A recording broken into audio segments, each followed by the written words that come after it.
Esta caixa permite colocar SSDs M.2 cá dentro e faz velocidades de até 7000 MB por segundo, que foi até hoje a velocidade mais rápida que eu consegui em armazenamento externo e ultrapassando até velocidades espetaculares que estas máquinas com os SSDs internos têm. Chama-se Acasis TB501 Pro e a utilização é super simples. Dentro da caixa vais encontrar um manual, um acessório para encaixar os SSDs mais pequeno, caso tu queiras utilizar, duas almofadas de arrefecimento, o cabo Thunderbolt 5 e a caixa externa que é toda de alumínio, tanto a tampinha como a unidade toda, a exceção são os componentes cá dentro que são de plástico e tem alguns componentes eletrónicos lá dentro, mas de resto tudo alumínio, está muito bem construída. Depois tem aqui este orifício que vai servir para o arrefecimento e tem também aqui um botão para ligar e desligar a ventoinha que a gente já o vai pôr a funcionar. Depois basta puxar aqui esta patilha para abrir e colocar o SSD, que é apenas encaixar e utilizar este suporte de borracha para segurar. Eu estou a utilizar aqui dentro um Sabrent Rocket Sync, que é um exagero para disco externo, porque PCI 5.0 e aguenta velocidades de 14.000 MB por segundo, mas bora lá. E se por acaso tens uma impressora e não sabes onde comprar os melhores tinteiros ou os melhores preços, forprint.pt. Pronto, agora já sabes. Já temos o SSD Sabrent dentro do Acasis, está aqui. E agora vamos fazer aqui um teste de velocidade. Vamos selecionar o disco Mac Mini Acasis 80, vamos carregar e tchana! Uau, olha para esta velocidade, 6.000 MB por segundo, dos teóricos 8.000 MB por segundo. Portanto, existe sempre aqui uma perda, mas este é o disco mais rápido. Olha, está a bater nos 7.000 neste momento.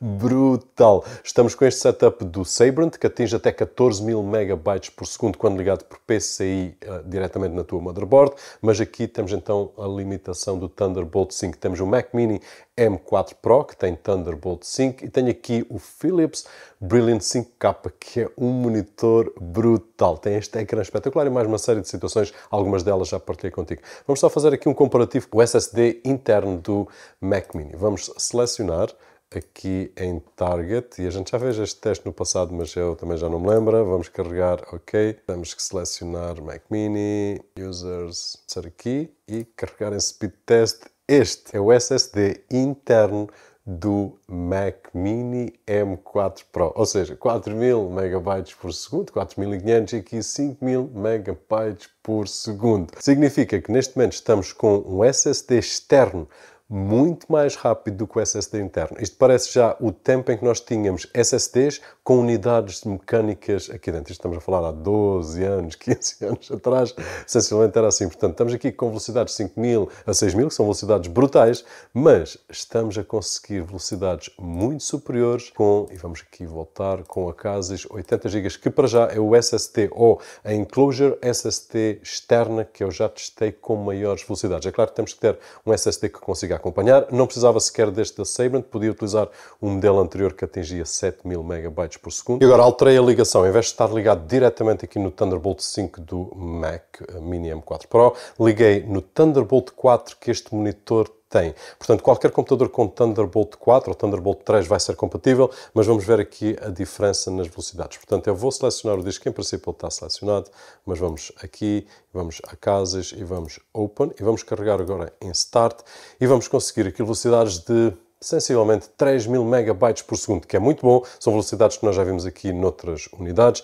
No entanto, estamos limitados a Thunderbolt 4, que teoricamente são 40 gigabits, ou seja, 4.000 MB por segundo, e já sabemos que nunca vamos conseguir a largura de banda completa, portanto estamos aqui com 3.000. Se a tua pergunta for, Roberto, eu tenho um Mac Mini, eu tenho um MacBook Pro, qual é a velocidade que eu vou conseguir com Thunderbolt 4? Isto nos modelos mais antigos, estas são as velocidades. E este monitor está espetacular, tem Thunderbolt 4, que é muito raro encontrar no monitor, mas conseguimos ver a diferença aqui de Thunderbolt 4 para Thunderbolt 5, em que é compatível, mas vamos ter velocidades inferiores. Relativamente à ventoinha, ela só dispara se estiver acima dos 55 graus, coisa que ainda não atingiu. No entanto, nós temos aqui um botão, e eu vou carregar aqui durante um segundo, sensivelmente. Precisamos ficar a carregar ali um segundinho mais ou menos. A ventoinha está ativa. Consigo ouvi-la. Não é nada de extraordinário, mas ouve se tiver o setup muito perto de ti. E posso desativar. Pronto, e aqui se calhar dá para perceber a diferença. No entanto, aquilo que o sistema faz é, se o disco ultrapassar os 55 graus Celsius, então a ventoinha dispara automaticamente.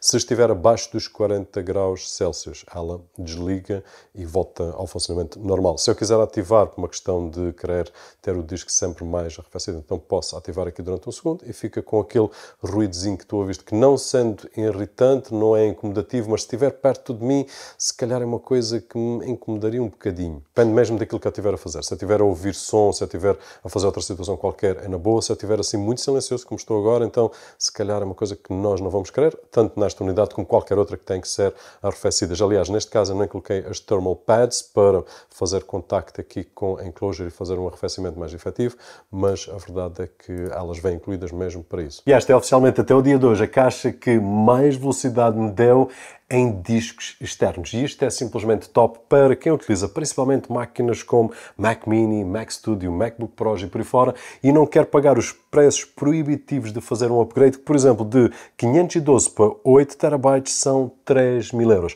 Mas não precisamos de ir tão longe. Se for de 512 para 2 TB, por exemplo, nós vamos ter que pagar 756 euros. E esta caixinha que está aqui custa cerca de 200 euros e ainda te sobra 500 euros para comprar o SSD que tu quiseres. E um dia que tu vendas o teu Mac Studio, Mac Mini, MacBook Pro, seja aquilo que for, apenas perdes a desvalorização do teu computador e não vais perder a desvalorização do teu armazenamento, que é uma coisa que eu faço pelo menos nos últimos 12 anos. Apesar de ter vindo a melhorar o tipo de armazenamento que eu utilizo, na altura que haviam discos mecânicos dentro dos Macs, acabávamos por ter SSDs externos com velocidades muito inferiores, mas muito superiores àquilo que os Macs tinham e conseguíamos ter o nosso sistema todo numa unidade externa. E hoje, com as velocidades que estamos a ter aqui, vamos conseguir fazer isso novamente. É claro que se nota uma diferença mínima para 6.000 ou 7.000 megabytes por segundo, mas conseguimos poupar muito dinheiro. E, por exemplo, se eu quiser fazer um upgrade para 8 terabytes na Apple, eu teria que pagar 3.000 euros, que nunca na vida eu iria pagar esses 3.000 euros. Mas aqui, com um Sabrent de 8 terabytes, tu fazes a festa com 1.000 euros. E não é barato, mas é um terço. E se tu fores para outra solução, como por exemplo o WD Black SN850X de 8 terabytes, custa 680 euros, ou seja, por menos de um terço do preço. E é possível que tu nem precises dos 8 terabytes, mas estas contas são uma diferença de preços abismal. E se tu apenas precisas de 1 terabyte ou de 2 terabytes, vais conseguir velocidades top e um dia mais tarde que tu queiras fazer upgrade, vais conseguir fazer esse upgrade para 8 terabytes, ou então se a caixa conseguir suportar mais ainda, tu vais conseguir fazer esse upgrade sem ter que perder a desvalorização do armazenamento que está aqui, que na altura da venda depois não funciona como na altura da compra, e tu sabes tão bem como eu. Eu espero que tu tenhas gostado de conhecer o Acasis TB501 Pro. Se assim foi, não te esqueças de deixar aquele thumbs up alguns por aí, que é muito agradecido aqui deste lado. O meu nome é Roberto Jorge e, como sempre, vemo-nos no próximo.